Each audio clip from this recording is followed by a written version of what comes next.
Hello friends, आज आपका mathematic 10 class के ऑब्जेक्टिव क्वेश्चन लेकर आए हैं जो एग्ज़ाम में अक्सर आजकल प्रश्न 50 मार्क्स के पूछे जा रहे हैं। इसको लेकर यह ऑब्जेक्टिव प्रश्न आए हैं। तो चलिए देखते हैं पहला क्या है। कह रहा है पहला प्रश्न कि रैखिक समीकरण का घात होगा।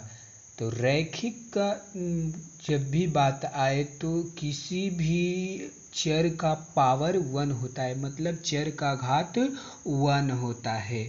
तो घात 1 होता है, तो वही कह रहा है कि एक रैखिक समीकरण का घात होगा, मतलब कि 1 रैखिक। इसका आंसर सही विकल्प कौन हो जाएगा? विकल्प नंबर सी हो जाएगा। अब सेकंड क्वेश्चन आते हैं। कह रहे हैं कि tan π/2 का मान कितना होगा। तो त्रिकोणमिति में पाई का मान 180 होता है।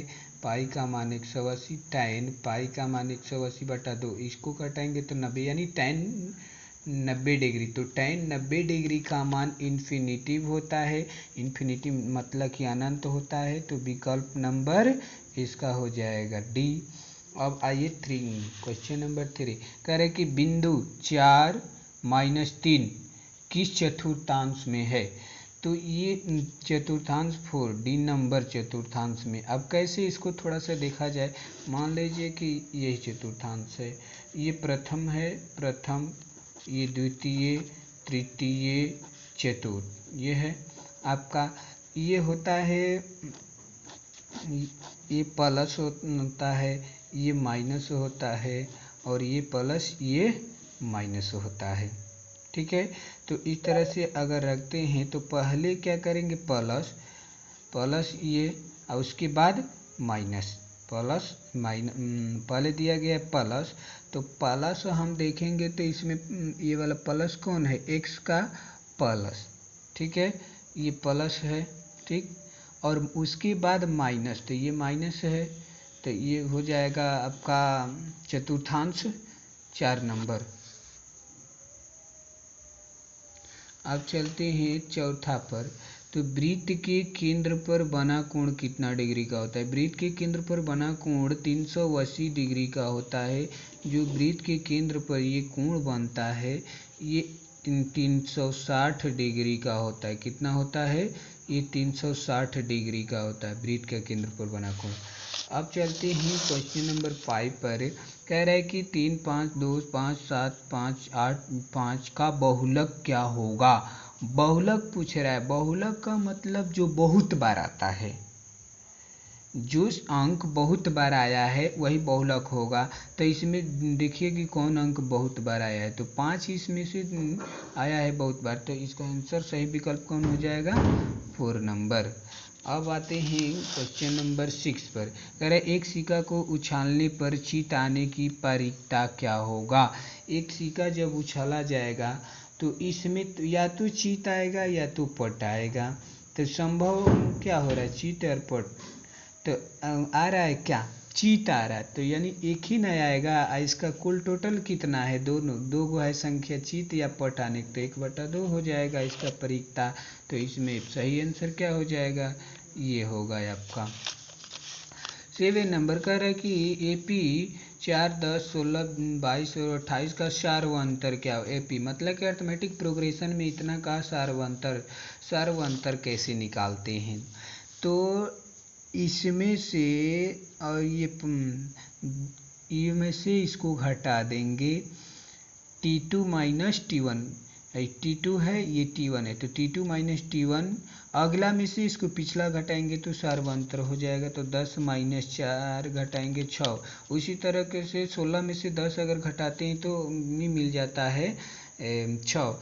इसका सही आंसर कितना होगा, बी। अब कह रहे कि 1/√3 निम्न में किसका बराबर है। तो 1/√3 का मान होता है tan 30 डिग्री। 1/3 का मान tan 30 डिग्री। तो विकल्प में ये है दिया गया है। अब आते हैं क्वेश्चन नंबर 9 पर। sec² theta minus tan² theta का मान कितना होगा। तो ये एक फार्मूला है, इसका मान 1 होता है। Sec square theta minus tan square theta का मान 1 होता है। अब चलिए अब क्वेश्चन नंबर 10 पर आते हैं। तो कह रहा है कि निम्न में कौन परिमेय संख्या है? √5, √1/√10, √9, इनमें से कोई नहीं। परिमेय संख्या पूछ रहा है, तो जब रूट में रहता है तो अपरिमेय होता है, तो इसमें से तो सब रूट में है। लेकिन जो सी नंबर विकल्प है, ये रूट में 9 है, लेकिन इसका वर्गमूल निकाल सकते हैं। वर्गमूल इसका हो जाएगा, रूट में है तो वर्गमूल 3 हो जाएगा, इसलिए ये अपरिमेय नहीं, यही परिमेय है। अब चलिए बिंदु 3, 0 की मूल बिंदु से दूरी है, दूरी पूछ रहा है नियामक ज्यामिति में, तो इसका फार्मूला आपका होता है -3 का स्क्वायर प्लस 4 का स्क्वायर। तो ये करेंगे तो 9 हो जाएगा, ये 16 हो जाएगा, जोड़ेंगे तो 25। अब इसका वर्गमूल 5, यानी 5 आएगा। इसका आंसर डी नंबर, विकल्प नंबर डी सही होगा। अब कह रहे हैं कि द्विघात समीकरण का मूल होता है, तो द्विघात समीकरण का मूल 2 होता है। द्विघात समीकरण का मूल कितना होता है? इसका द्विघात समीकरण का थोड़ा सा व्यापक रूप यहाँ पर देख लेंगे कि ax² plus bx plus c बराबर 0। तो इसका यही जितना अधिक पावर होता है, घात होता है, उतना ही मूल आता है। तो इसका द्विघात समीकरण का मैक्सिमम पावर 2 है, तो इसका मूल 2 ही होगा। अब चलते हैं नेक्स्ट पर, 12 नंबर, त्रिज्या खंड का क्षेत्रफल। तो त्रिज्या खंड का क्षेत्रफल होता है πr² θ/360 डिग्री, जो सी नंबर विकल्प में है। अब चलते हैं 30 नंबर क्वेश्चन। किसी त्रिभुज के तीनों लंब के मिलान बिंदु को कहा जाता है। किसी त्रिभुज के तीनों लंब के मिलान बिंदु को कहा जाता है अंतः केंद्र कहा जाता है। क्या होता है? अंतः केंद्र। थोड़ा सा यहाँ पर उदाहरण की देख ले कि कैसे हो जाएगा अंतर के कम। तो यहाँ पर ये त्रिभुज हो गया, ठीक है। त्रिभुज के तीनों लंब के मिलान बिंदु, यहाँ पर लंब हो गया, डाल दिए, यहाँ पर लंब डाले, यहाँ पर लंब डाले, तो ये जो बिंदु है इसको अंतः केंद्र कहा जाता है। तो सही विकल्प आपका ए नंबर होगा। अब यहाँ पर देखिए 14 नंबर कह रहा है कि एक घन का आयतन 2744 सेमी क्यूब है, तो इसका पृष्ठ क्षेत्रफल क्या होगा? इसका पृष्ठ क्षेत्रफल, घन का आयतन दिया गया और पृष्ठ क्षेत्रफल पूछ रहा है, तो थोड़ा सा यहाँ पर देखिए आयतन दिया है, तो पृष्ठ क्षेत्रफल निकालने के लिए भुजा की जरूरत होती है। तो इसका भुजा क्या होगा? रूट आयतन होता है। घन का भुजा बराबर रूट आयतन होता है 2744। तो इसको गुणनखंड करके 2744 का निकाल लेंगे तो हो जाएगा आपका 13, यहाँ पर 7, तो फिर इसको निकालेंगे तो 6, 8, 6, फिर निकालेंगे तो यहाँ पर हो जाएगा 3, 4, 3। अब यहाँ पर 7, 49, यहाँ पर 7, 7। अब यहाँ पर 3 का जोड़ा लगाएंगे तो 3, 3 तो 2 गुना 7, यहाँ पर 14 क्या आ गया? इसका भुजा आ गया, भुजा मिल गया 14। तो अब क्या होता है? घन के पृष्ठ क्षेत्रफल 6 गुना भुजा स्क्वायर, 6 गुना भुजा स्क्वायर, तो 14 गुना 14, इस तरह से आप गुना करेंगे तो आंसर आपका मिलेगा। गुना करने पर 1176, यानी विकल्प नंबर डी में होगा। अब कह रहा 15 नंबर, 8 सेमी की त्रिज्या के शीशे के गोले से 1 सेमी की त्रिज्या के कितने गोले बनाए जा सकते हैं? गोला, तो क्या करना है? गोला को जब गोला बनाना, शीशा का गोला, तो इसमें से गोले तो आयतन निकालेंगे, गोला के आयतन निकालेंगे। गोला का आयतन होता है 4π3/4 3/4πr क्यूब, 3/4πr क्यूब होता है। और उससे 1 सेमी की त्रिज्या के गोले से आयतन निकाल के भाग दे देंगे तो आपका क्वेश्चन आ जाएगा आंसर ये। अब कह रहा है 16 नंबर, प्रथम 10 समप्राकृत संख्याओं का माध्य क्या होगा? प्रथम 10 समप्राकृत संख्या का माध्य, माध्य का मतलब होता है औसत, एक प्रकार का औसत ही है।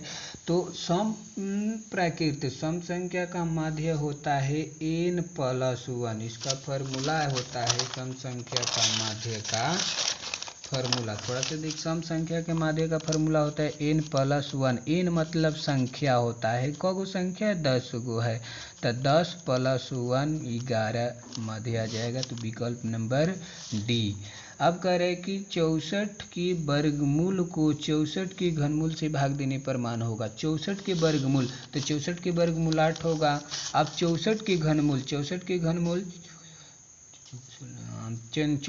घनमूल हो जाएगा 4 का 16, 16 चौका 64, मतलब कि 4 होगा। अब इसको भाग देने पर कट जाएगा तो 2 आ जाएगा, मतलब कि विकल्प नंबर ये। अब चलते हैं 80 नंबर क्वेश्चन 18 नंबर पर। देखिए, तो 18 नंबर कह रहा है AP 5, 7, 9, 11 के 7वां पद होगा। 7वां पद कह रहा है, तो 7वां पद निकालने के लिए तो सब कुछ इसमें अवेलेबल है। ए दिया गया है 5 दिया है, डी निकाल देते हैं सारों अंतर, तो 7 - 5 हो जाएगी यानी 2। और 7वां पद निकालना है, A7 निकालना है, तो इसका फार्मूला होगा A + n-1 गुना डी। इस पर निकल जाएगा। ए कितना है 5 है, n 7 है, 7वां पद निकालना है, संख्या 7 - 1 और डी का मान कितना है 2 है। इसको हल कर दीजिए, 5 प्लस ये घटाएंगे 6, डी का मान 2 था यहाँ पर, तो 6 दूनी 12, 12 जोड़ेंगे तो 17 आ जाएगा आपका। यहाँ पर देखिए विकल्प नंबर सी। अब चलते हैं 19 नंबर पर। sin square theta plus cos square theta का मान कितना होगा। ये एक फार्मूला है और इसका मान 1 होता है। sin square theta plus cos square theta का मान 1 होता है। अब आते हैं 20 नंबर पर। 20 नंबर 4, 3, 1, 2, 1, 5 की माध्यिका या माध्यक ज्ञात करना है। तो माध्यिका या माध्यक ज्ञात करने के लिए क्या करते हैं, पहले आरोही या अवरोही क्रम में इसको सजा लेंगे, तो 1, 2, 3, 4, 5 हो जाएगा। 1, 2, 3, 4, 5। अब 2 को छोड़ देंगे इधर से 2 को, इधर से 2 को, बीच वाला जो मिल रहा है वही आपका माध्यिका होगा, मतलब कि विकल्प नंबर 3 आंसर होगा।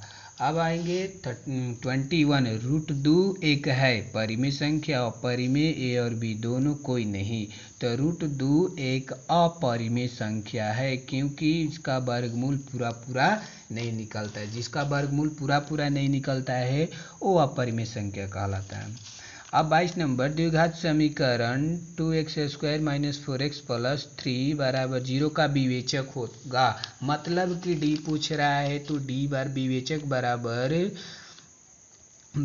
बराबर होता है b² - 4ac, b² - 4ac। B हो जाएगा आपका ये, तो -4 के स्क्वायर - 4, ए का मान कितना है 2 है और सी का मान कितना है यहाँ 3 है ना 3। अब हल कर दीजिए, 16 - 3 दूनी का 6, 6 चौका 24। अब घटाइए तो इसमें से 16 में से 24 घटेगा तो -8 आएगा, जो सी नंबर विकल्प में है। अब चलते हैं 23 नंबर। तो 1 + tan स्क्वायर थीटा बराबर होगा। ये भी फार्मूला है जो पीछे आपको बतला दिया गया है। ये फार्मूला इसी का रूप है, sec square theta plus tan square theta बराबर 1। तो ऐसे बना दिया गया है इसका।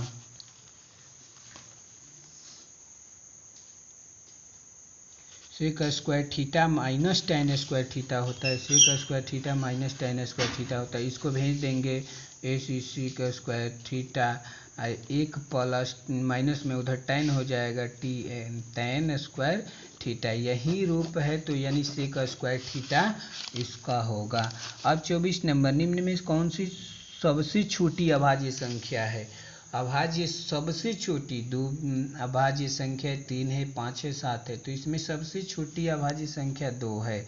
क्योंकि इसमें से बहुत सारे स्टूडेंट्स परेशान हो जाते हैं कि 2 अभाज्य संख्या कैसे, 2 तो सम संख्या है। तो दोस्तों यह भी एक सम संख्या, सबसे छोटी सम संख्या 2 ही होता है और ये समअभाज्य संख्या होता है।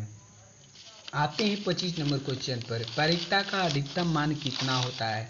तो परिक्ता का अधिक से अधिक मान 1 होता है, 1 से अधिक नहीं होता है। सभी परिक्ताओं का योग भी 1 ही होता है।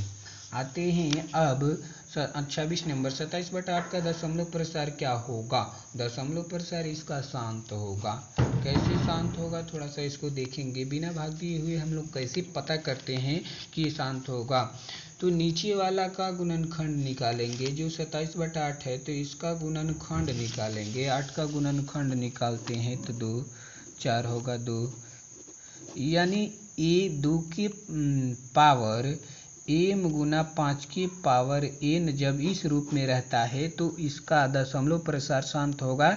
लेकिन ओनली ये 2 के पावर m है, कोई बात नहीं, ओनली अकेले 2 के पावर m हो, चाहे ये 5 के पावर n हो, दोनों में से कोई एक रहे तो शांत होगा, दोनों रहे फिर भी शांत होगा, लेकिन इन दोनों के अलावा कोई दूसरा अंक आता है तो अशांत हो जाएगा। तो चलिए हम लोग इतना 26 क्वेश्चन को बहुत आसानी से हल किए। Thank you. अगले वीडियो में मिलेंगे हम लोग।